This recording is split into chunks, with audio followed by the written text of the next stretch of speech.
Assalamualaikum warahmatullahi wabarakatuh. Perkenalkan, nama saya Rusmi Indriani. Saya adalah salah satu guru di Madrasah Sanawiyah Negeri 6 Banyuwangi yang berlokasi di Glenmore. Perkenankan, pada kali ini saya memaparkan tulisan saya dengan judul Kurangnya Peran Masyarakat dalam Tata Ruang yang mengakibatkan timbulnya banjir di Kecamatan Kalibaru. Malam itu, tepatnya tanggal 3 November 2022, telah terjadi banjir bandang di Kecamatan Kalibaru, terutama di Desa Kalibaru Wetan, yang semula tidak pernah terpikir oleh masyarakat Kalibaru. Akibat dari adanya banjir bandang di malam itu, banyak sekali rumah-rumah penduduk yang rusak, bahkan hanyut, dan juga banyak sekali harta benda mereka yang hilang karena terbawa oleh arus air. Juga adanya hewan ternak yang mereka miliki mati akibat adanya banjir bandang ini. Salah satu faktor yang menyebabkan adanya banjir bandang di Kecamatan Kalibaru kemungkinan karena adanya konversi lahan atau alih fungsi lahan. Berhektar-hektar lahan yang dimiliki oleh PT PN 12 yang berada di Desa Kalibaru Wetan sekarang sudah banyak sekali ditanami oleh tanaman tebu yang memang secara produktivitas lebih cepat atau lebih tinggi hasilnya dibandingkan dengan tanaman yang ditanam pada lahan sebelumnya. Tanaman semula yang ada di PT PN 12 itu dipadati dengan tanaman keras, yaitu yang terdiri dari tanaman kakao dan tanaman karet.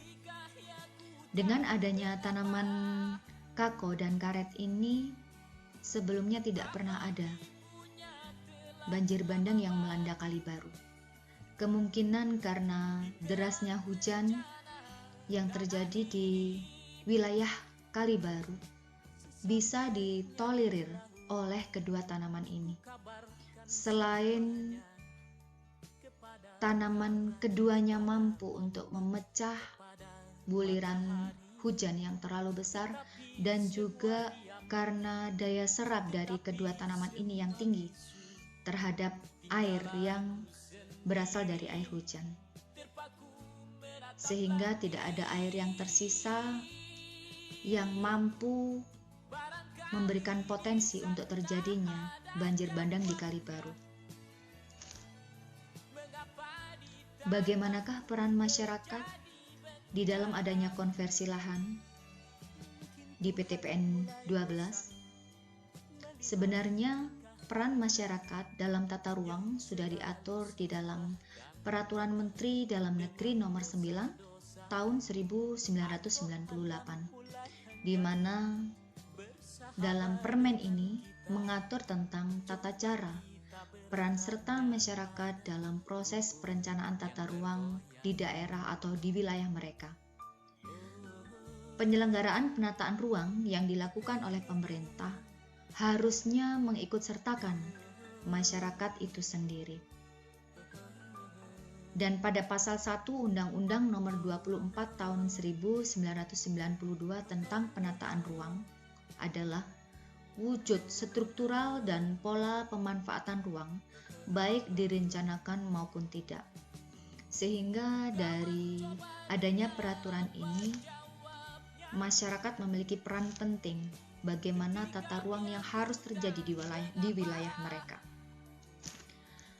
Sudahkah masyarakat Kalibaru berperan dalam penataan tata ruang di wilayah konversi lahan, tepatnya di PT PN 12? Yaitu wilayah yang dekat dengan wilayah mereka? Ternyata banyak sekali persoalan yang terjadi. Yang pertama adanya kurangnya pemerintah dalam melibatkan masyarakat dalam penataan tata ruang.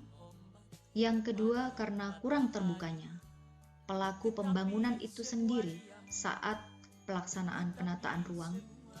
Dan yang ketiga adalah kurangnya adanya pendekatan pemerintah dalam memberikan informasi dalam program penataan ruang di wilayah masyarakat Kalibaru itu sendiri. Sehingga dampak apa yang terjadi? Banjir bandang terjadi di wilayah Kalibaru.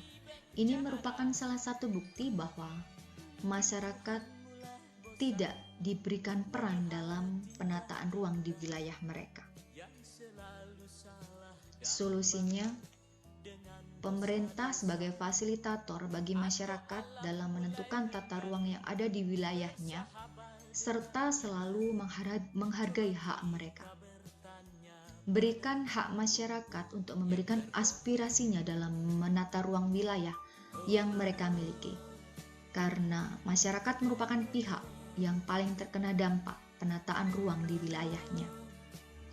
Sehingga harapannya kembalinya wilayah Kalibaru yang aman dari bencana banjir.